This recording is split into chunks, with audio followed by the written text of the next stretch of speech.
Bienvenidos a nuestro canal, nuevo episodio. Hoy tenemos a un invitado con nosotros, su nombre es Carlos González, él vive en Gran Canaria y es escritor.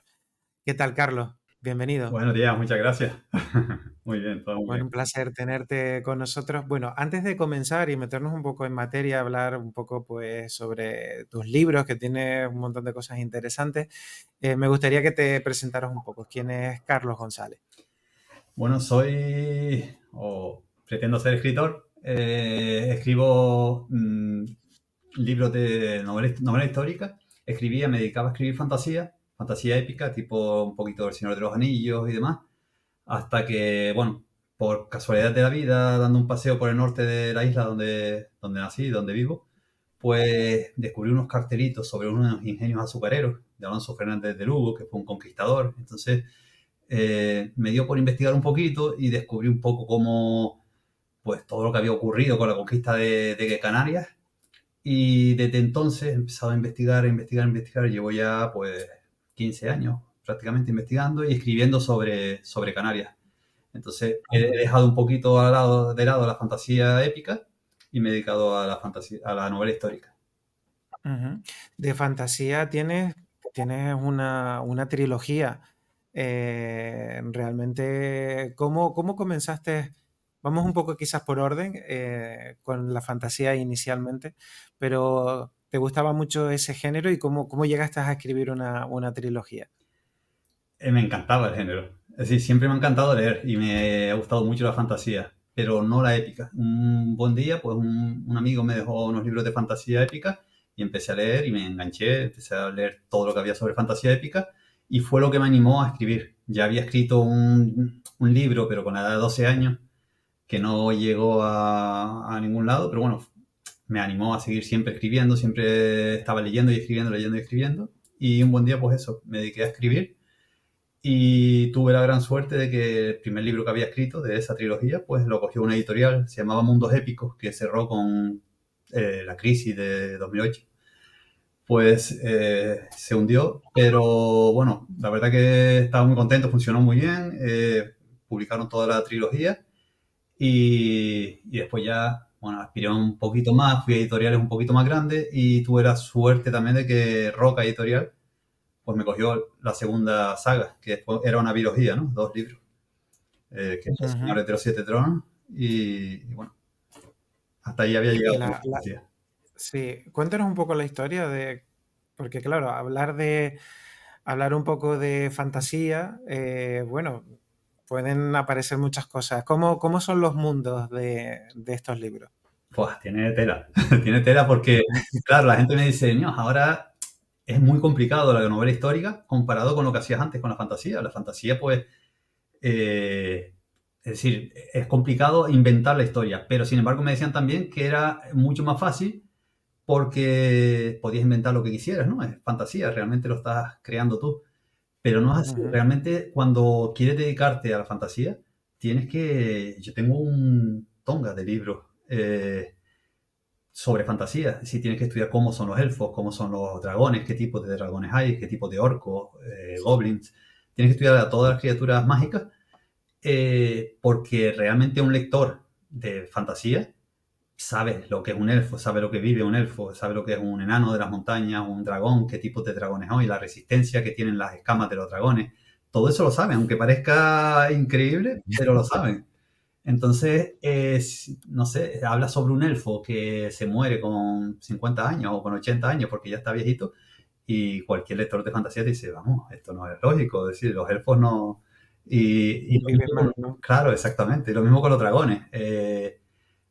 Una flecha cualquiera no atraviesa las escamas de un dragón. Entonces tienes que tener en cuenta todo eso. Además tienes que estudiar pues lo que puede, la distancia que puede alcanzar un arco, por ejemplo, o cómo asediaban los castillos en la Edad Media, que la fantasía más o Ujú. menos está siempre ubicada en la Edad Media, ¿no?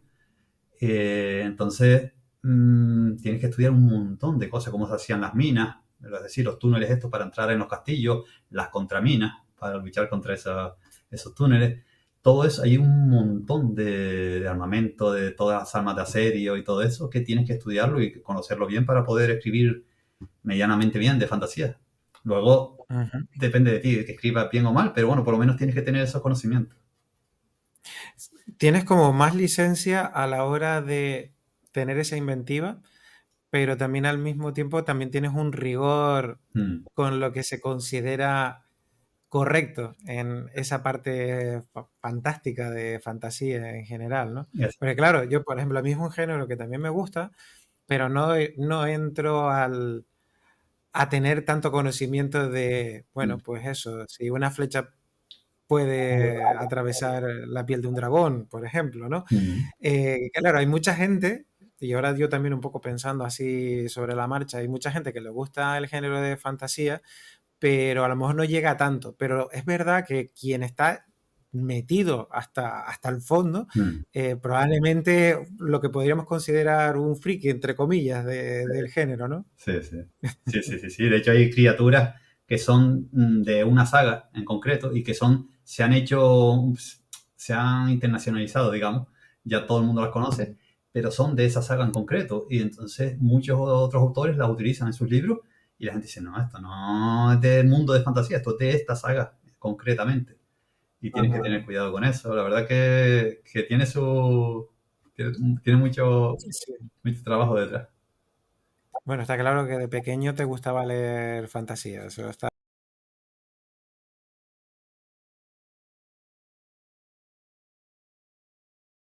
Bueno, Carlos, te nos fuiste, pero te recuperamos nuevamente. Y ya estamos aquí otra vez.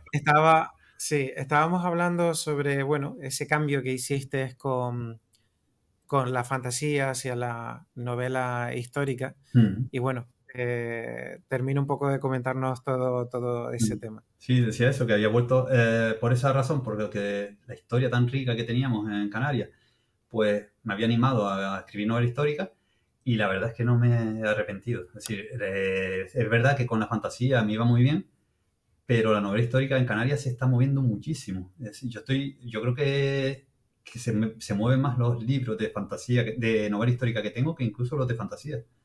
Entonces hay mucha inquietud por conocer nuestro pasado, ya no solo la conquista de Canarias, que es la trilogía, lo que es lo más emblemático, ¿no? Lo que más ha funcionado, sino los que han venido después. Después ya he ido investigando sobre otros momentos en la historia de Canarias y he seguido escribiendo novela histórica. Y es lo que no me ha dejado volver a la fantasía, porque mi idea es escribir la trilogía y después volver a la fantasía. Pero claro, se van enlazando ideas y al final he seguido Claro. con la novela histórica. Sí, bueno, y el tiempo que también es limitado, porque Exactamente. Sí, sí, sí. eso es el gran hándicap que muchas veces tenemos, ¿no? Mm. En todos los aspectos de la vida. Bueno, vamos a hablar sobre alguno de esos libros. Tienes La venganza de Vander 2, ¿no? Sí. Mm. Que es un poco una invasión de la isla de Gran Canaria, pero por corsarios, por piratas realmente, ¿no? Sí, realmente la venganza de Vanderdoos, o Vanderdoos o Vanderdoes, o como le llaman, Como lo quieran decir. sí, depende de quién lo pronuncie.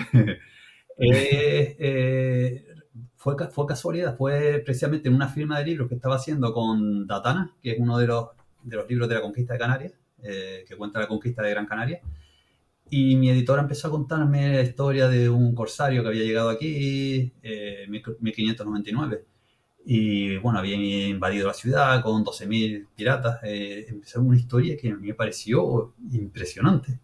Y claro, ya empecé a investigar un poquito sobre eso y salió este libro. Cuenta la historia de eso, de un pirata que vino aquí con 74 barcos de guerra, eran holandeses. Realmente es lógica, es decir, España estaba ejerciendo mucha presión en los Países Bajos, que pertenecían a la corona española, ¿no? Y en esa Ujú. época, y decapitando, haciendo, bueno, hacían de todo, entonces se estaban rebelando, había muchas rebeliones allí y decidieron pues atacar las costas españolas. Entonces fueron a Galicia, fueron a varios sitios y encontraron demasiada resistencia y siguieron hacia Canarias. Entonces Canarias pertenecía también ya a la corona española y atacaron Gran Canaria. 74, yo me imagino en esa época que había tan poquita población en Gran Canaria y de repente aparecer 74 barcos de guerra allí, buques enormes, con 12.000 piratas, y desembarcar, claro, conquistaron, invadieron la ciudad y los canarios huyeron hacia las montañas y después cuando ellos fueron a por los canarios en las montañas, pues hubo un contraataque y consiguieron echar a los piratas. Ahí se habla de la gesta del Batán, que es una gesta tremenda, ¿no? De 300 canarios que expulsaron a 4.000 piratas. Y bueno, cuando se fueron, pues por la rabia de que lo hayan echado después de invadir la ciudad, pues quemaron la ciudad, ¿no? Entonces hubo pérdidas muy, muy importantes. Cuando quemaron la ciudad, ya no solo la ciudad en sí, sino un libro, por ejemplo, de Carrasco de Figueroa, que fue nuestro primer literato. Él era descendiente de aborígenes canarios, y claro, Ujú. había escrito un libro que estaba escrito en castellano y en la lengua aborigen. Entonces era como la piedra de la Roseta. Si ahí Ahí lo sé. Mm. teníamos nuestra lengua y hubiésemos seguido hablando nuestra lengua, porque la teníamos ahí, pero se perdió. Ese libro se quemó cuando se fueron y quemaron la ciudad, pues se quemó ese libro. Entonces no ha quedado ningún libro o nada que nos dijese cómo hablaban los aborígenes, porque después, claro, en la conquista se impuso la lengua de los conquistadores y se Mm. perdió la lengua aborigen. Entonces me da muchísima pena que se haya perdido eso. Sí, hombre, también en esas épocas no había ningún tipo de cuidado precisamente para preservar pues el lenguaje, cultura y demás. Digamos, las cosas Cierto. ocurrían pues como bien pudieran Sí, sí, es así. y es una pena que por circunstancias de ese tipo Mm, pues ocurriera todo eso. Pero también es cierto de que, bueno, las islas, sobre todo en aquellos momentos, era un sitio también estratégico mm, y claro, aquí tuvimos una invasión tremenda de muchos sitios. Pero quizás hay muchos pasajes de la historia, sobre todo cuando nos invadían, que son muy desconocidos, ¿no? Porque quizás lo más conocido es, pues bueno, pues cuando los castellanos venían aquí y conquistaron Canarias, ¿no? Pero hay sí, muchos apartados de ingleses incluso. exactamente. eh, Tenerife, sí, sí, bueno, hubo, sí, sí, sí.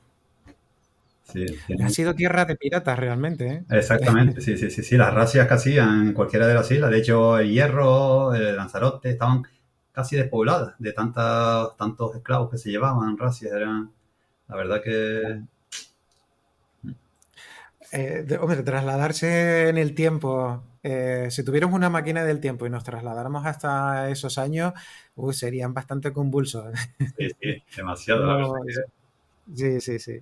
que, Bueno, pero ahí tienes, bueno, pues esa historia yo creo que es interesante porque vamos a poder disfrutar pues de una novela, que es lo que tú comentabas, quizás la historia a través de una novela entra de forma mucho mm, más directa mm, para conocer precisamente la historia, porque entramos de lleno en la historia en sí, en los personajes, etcétera, etcétera, mm, pero con un trasfondo que ha ocurrido de verdad. exactamente, Entonces, es un aspecto muy interesante que yo creo que hacen de estos libros, pues, auténticas joyas de la historia de Canarias. mm, gracias. Tienes otro también, que es el último viaje de Valvanera, Mm, y aquí ya cambia un poco las cosas, ya estamos en una época un poquito más cercana, sí, en los años 1900, mm. y habla sobre el tema de la inmigración.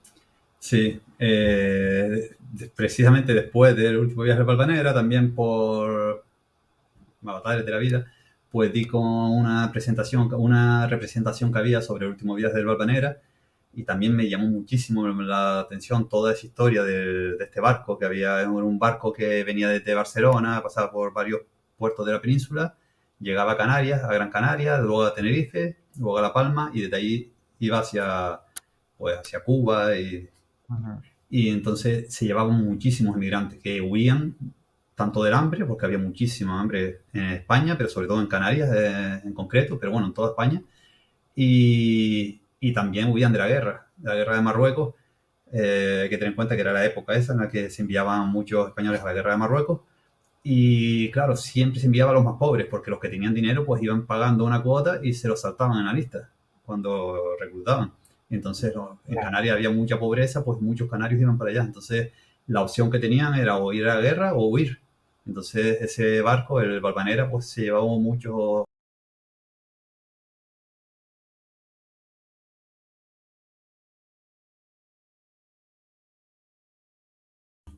Bueno, Carlos, ahora me he ido yo realmente. O sea, hoy, hoy para grabar estamos teniendo un montón de dificultades, pero bueno, aquí seguimos. Bueno, Ujú. yo te estaba comentando un poco, si ya no vuelvo a perder el hilo, porque que Sí, bueno, es verdad. mucha gente realmente emigró hacia otros países y estábamos hablando que era una época que tampoco es tan lejana, o sea, sí, es mucho tiempo, pero tampoco es tanto, que de hecho muchos descendientes de esas personas que salieron en ese barco hoy en día, pues pueden seguir viviendo en esos sitios o pueden haber retornado a Canarias, ¿no? Claro, sí, es cierto, es cierto. Y además es una situación un poco dura. Es decir, yo tengo aquí claro, la gente cuando ve el libro, no sé si se ve ahí la imagen del Un libro. poquito, lo pondremos después en edición, no te preocupes. Vale. Ves la portada y se ve el buque, ¿no? Cuando en medio de la tormenta. Y claro, la gente interpreta que es la historia de un barco que se hundió. Pero realmente no es, mi intención no es reflejar esa historia, sino reflejar la historia de la migración canaria, de cómo se vivía en esa época, cómo 180.000 canarios se fueron a Cuba y Venezuela en esa época. Mm, Es una barbaridad. Había muchos más canarios jóvenes en Cuba y Venezuela que en las islas. así es, Entonces, 4 millones de españoles se fueron también. Entonces, claro, hoy nos vienen un montón de inmigrantes y entonces lo que quiero es que la gente valore un poquito que también nosotros fuimos inmigrantes y que tenemos que mirarles un poquito con el corazón e intentar buscar soluciones, porque además somos nosotros quienes hemos creado problemas en sus países para que ellos al final hayan tenido que salir de ellos y a buscarse la vida, ¿no? A buscarse el pan. Entonces, intento reflejar un poquito eso. El drama de la migración, ya tanto para nosotros como para los que vienen ahora aquí. ujú. Claro, hombre, al fin y al cabo, a lo largo de la historia, a veces las cosas se van repitiendo y es como una rueda que va girando y a veces estás arriba y a veces estás abajo, ¿no? Cierto, Eh, sí. es difícil realmente pensar en un periodo de tiempo, por ejemplo, de nuestra vida, si estamos en el sitio correcto, por decirlo de alguna manera, pues afortunado, pero es que las cosas cambian tan pronto Sí, es y verdad. puede ocurrir en cualquier momento cualquier cosa que te puedes ver obligado pues a irte a otro lugar. Y eso es lo que le pasaba también a todas estas personas bueno, se daban muchísimas circunstancias, ¿no? Muchísimas. Yo Sí, creo que el hambre también, el hambre y la guerra era unos factores que sin pensárselo mucho, lanzarse a la aventura y tratar de buscar, pues, un nuevo comienzo en otro lugar. sí, sí, sí, sí. Y fueron muchos, muchos. En este último viaje se cuenta, pues, de Gran Canaria fueron muchos, pero después el barco paró en Tenerife y en Tenerife se subieron muchos también, muchos inmigrantes que fueron a Cuba y después en La Palma también. Entonces empiezas a ver y dices, "Dios, Mm. En la verdad es ese, que tiene que haber sido". sí, ¿en ese barco está documentado cuántas personas viajaban o eso era un dato un poco indeterminado? Oficialmente 1.200, pero oficialmente, pero se sabía que en cada viaje iban muchísimas personas de la cuenta, entre polizones y después gente que pues pagaba a lo mejor a los marineros para que los metiesen y siempre metían más, como el overbooking ahora en los aviones, pues hacían lo mismo. Sí, Había mucha más gente de la que debería haber. ya. Entonces, yo antes de este último viaje del Valvanera, el mismo barco, el Valvanera, hizo el mismo recorrido, siempre lo hacía, ¿no? Desde Barcelona a la península, Canarias y después Puerto Rico, Cuba. Pues a la vuelta se trajo a bordo la gripe española. Hubo una epidemia en el barco de la gripe española, mal llamada gripe española, Mm, sí, y, y, y echaron a mucha gente por la borda. Es decir, murió muchísima gente. De hecho, hay recortes de periódicos. Yo he visto recortes en los que dice, pues, una madre ha tirado por la borda a 5 hijos. Y tú dices, "Uah, qué duro". Claro, muchísima gente, claro. Cuando llegaron a puerto, la sociedad española se rebotó, ¿no? claro, Y entonces, pues la naviera lo que hizo fue expulsar, echó al capitán del barco y al médico de a bordo cuando realmente habían salvado la vida de mucha gente, porque al tirar por la borda a los que estaban contagiados, pues salvaban a los demás. Era una decisión drástica, pero yo creo que es la única que podían tomar, porque claro, el viaje son muchos días y con claro. una gran pandemia de esa a bordo, Sí, hubieran entonces, muerto probablemente todos, porque es que el episodio de la gripe española acabó con una gran parte de la población mundial, o sea, fue una cosa Sí, brutal. Y claro, las cosas en aquel momento no se entendían como se entienden hoy en día. exactamente. Pero también hay que ponerse en el lugar del momento histórico de esas personas. Tendría que haber sido momentos de terror. Y, uf, tiene que haber sido horrible. Sí. Sí, sí. No, pero es curioso, fíjate, esa anécdota, por llamarlo de alguna manera, ¿no? Pero que es un suceso que pasó, eh, tuvo que haber sido bastante, bastante duro. Mm, Porque, claro, arrojar a personas que están vivas por la borda, mm, mm, sí. Bueno, se supone que arrojaban a los muertos, a los que morían, ya, porque pero fueron muriendo en el sí, barco. Uf, sí, claro. pero ya. Pero bueno, a saber, ¿no? Pero pero claro, ¿qué ibas a hacer? Es que no, tampoco podías hacer otra cuestión, ¿no? Sí, yo creo que no. Bueno, pues Pero, de ese viaje de la inmigración también tienes mm, otro libro que también habla de los canarios, pero desde otro aspecto, no tan... Si ya la inmigración ya era algo un poco dramático, mm, este punto que es la esclavitud es todavía peor, que es un libro que realmente lo acabas prácticamente de presentar en el mes de diciembre mm, de este año pasado, que se llama Esclavos, Esclavos uno. sí. Eh, Háblanos un poco de lo que cuenta el libro y de esa esclavitud a la que estuvieron sometidos muchos canarios eh, en esos momentos. Bueno, Esclavos es realmente un proyecto que me parecía que iba a ser bastante rápido y bastante fácil, pero me ha costado bastante llevarlo a cabo. Después de la trilogía Sangre, ¿no? Sobre la conquista de Canarias, pues muchos me preguntaban qué había ocurrido con toda esa gente que se habían llevado como esclavos en Tenerife cuando la matanza de Acentejo, cuando la Victoria, pues Alonso Fernández de Lugo se llevó muchos tinerfeños a tierras peninsulares como esclavos. Es decir, hay que pensar que Fernández de Lugo vendió los ingenios que tenía en Gran Canaria para costear la conquista de La Palma y Tenerife. Conquistar Tenerife le fue muy complicado, saber la resistencia que había allí. Entonces tuvo que hacer una inversión muy fuerte. De hecho, casi acabaron con los conquistadores en una de las batallas y tuvieron que traer un montón de soldados más y un montón de armamento. Entonces todo eso era muy costoso. Él decidió pues esclavizar a la población. Por mucho que los reyes católicos le habían impuesto unas normas, él no las cumplió. Se llevó muchos esclavos, incluso de los bandos de paz. Entonces la gente me preguntaba qué había ocurrido con toda esa gente. Y claro, pues me puse a investigar un poquito y creé la historia de es un gran canario, un tinerfeño y una chica gomera que van a tierras peninsulares como esclavos. Y esto claro, en ellos se va reflejando, van conociendo a otros personajes y se va reflejando un poquito cómo fue eso, ¿no? Lo que pasa es que se me complicó porque, claro, ya tienes que saber exactamente cómo eran los barcos esclavistas, cuando llegaban a tierras peninsulares, cómo eran los mercados esclavistas. Concretamente en Valencia había un mercado esclavista muy fuerte, pues cómo era Valencia en esa época, cómo eran las murallas, incluso el río, el Turia, se ha cambiado el curso del río, entonces tienes que saber exactamente por dónde va el curso, porque si llevas a los personajes por un...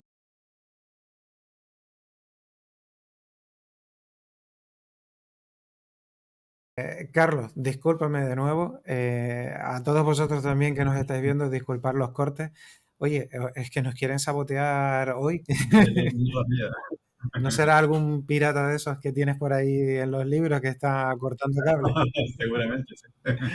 Bueno, estábamos hablando del rigor histórico de la novela y a mí me gustaría preguntarte si queda o hay documentación pues de esos canarios aborígenes que fueron a la península como esclavos. ¿Hay alguna documentación de pues eso, de lo que ocurría con ellos y qué es lo que hacían? Si hay documentación, no hay suficiente, es decir, hay documentación, por ejemplo, en el baile de Valencia. El baile es como bueno, una parte política de Valencia donde se registraban los esclavos. Es decir, si tú vendías un esclavo en el mercado de esclavos, antes tenías que ir al baile y registrarlo y pagar el quinto a la corona, ¿no? La corona pues se llevaba un porcentaje de cada esclavo que tú vendías. Entonces, muchos esclavistas se saltaban ese paso y se iban a las montañas o se iban por fuera y vendían los esclavos de extraperlo. Entonces, hay datos de lo que estaba registrado, ¿no? Hay, pues hoy se vendieron 5 esclavos canarios, con nombres, con los poquitos datos que conseguían y que eran de buena guerra. De buena guerra significaba de que eran legales, es decir, que se habían rebelado contra la corona o se habían rebelado contra Alonso Fernández de Lugo. Pero claro, como no había traductores, normalmente el baile, la Bairía de Valencia, pues tenía traductores de varias lenguas para hablar con los esclavos a ver si realmente lo que el esclavista decía era cierto. Pero claro, era complicado encontrar un traductor para cada sitio de donde traían esclavos. Entonces, la mayoría de las veces el baile daba por bueno lo que decía el esclavista y ya está. Entonces apuntaban que era de buena guerra y a lo mejor eran de los bandos de pase, por ejemplo. Ujú. Entonces, hay esa documentación y en cuanto se vendía cada cabeza, le llamaban cabezas, ¿no? Decía, pues hoy se han vendido 5 cabezas a tal precio, tal, tal. En- De resto se lo llevaban a las claro, montañas. ahora hablar de precios, ahora, claro, la inflación desde entonces ahora es enorme, ¿no? Pero ¿por cuánto podían vender a un esclavo de aquí de Canarias? Es complicado saberlo porque había precio, es decir, fluctuaba con el mercado. A lo mejor decían, pues mira, uno se vende en 12 de maravedíes, otro se vendía en 30. Las mujeres se vendían más caras que los hombres porque podían tener niños, podían dar a Mm. luz, y los hijos pues se quedaban como esclavos también para el esclavista.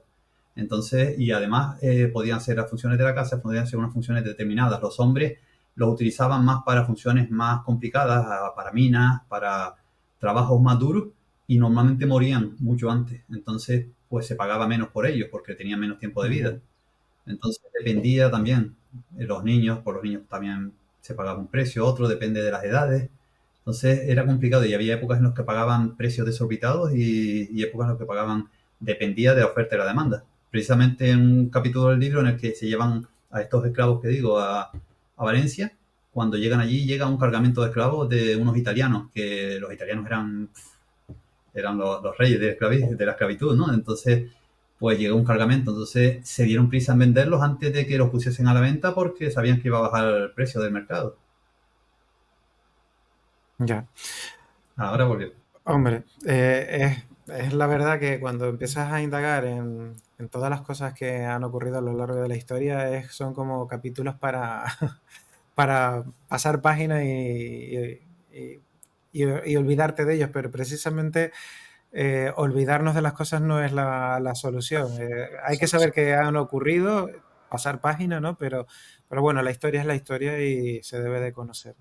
Y Sí, estas novelas yo creo que resultan interesantes precisamente por ese toque histórico que tienen ahí detrás y que al mismo tiempo tienen que ser duras el haberla investigado y también hasta cierto punto, si te metes un poco dentro de lo que es la historia en sí, tiene que ser duro ver pues todas esas cosas, ¿no? Porque eh, sí, mm, la verdad. Y incluso para el lector, conozco, es decir, ya me han llegado varios mensajes de lectores que han leído, por ejemplo, Hijos del Sol, que cuentan al final la victoria de Acentejo, y empiezan a leer todo eso y me han dicho que han tenido que parar de leer. Dice, es que da tanta pena todo lo que ocurrió mm, allí y dice, es que no puedo seguir leyendo, no puedo seguir leyendo. Y después, si ya lo retomaré más adelante, y vuelven a retomarlo y vuelven a escribirme, mira, me he hinchado a llorar.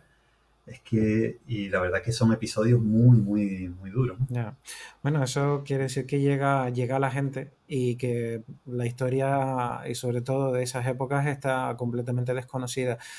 Sabemos pinceladas, detalles así como muy vagos de sí, hubo esclavos, hubo conquista, hubo alguna matanza, bueno, que de hecho hay muchos nombres de municipios aquí en las islas que tienen mucho que Sí, ver pues con los episodios de conquista, ¿no? Pero, pero más allá de eso, prácticamente nuestra historia en sí es una completa desconocida, ¿no? sí, exactamente. Y la verdad que da muchísima pena porque tenemos una historia riquísima.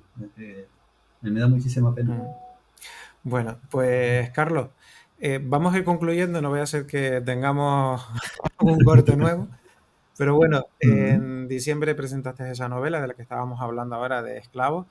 Eh, La presenta, no está presentada, sí, en diciembre salió a las librerías, pero yo estaba con ferias y demás y no podía presentarla. La presentamos ahora el día 15. Ajá. Esa es la presentación oficial. Bueno, pues comenta un poco quién esté interesado para que, por si quiere acudir a la presentación y descubrir un poco la novela, pues te dejo que te promocione. Ah, pues. Bueno, la presentamos el día 15 ahora de marzo en la Biblioteca del Estado, al lado del Parque San Telmo, en Gran Canaria. Ujú, Es la primera presentación, luego queremos presentarla en Tenerife también y será a las 7 de la tarde. Después la segunda parte es una biología, ¿no? Entonces la segunda parte se presentará en la Feria del Libro, que será prontito, sí, ya la tiene la editorial, ya está maquetada, está todo preparado, así que ujú. ya tenemos las dos partes en el En el horno, horno. ¿no? Bueno, pues muchísima suerte y mucho éxito con la novela, con esa trilogía que está ahí ya prácticamente a punto de irse completando. Y nada, un auténtico placer. Disculpa todos los problemas que hemos tenido para grabar, pero bueno, ha sido, No, ha sido un placer tenerte. igualmente, ha sido la verdad que encantado. Bueno, Muchísimas gracias y volveremos a vernos. sí, por supuesto. Un saludo, Carlos.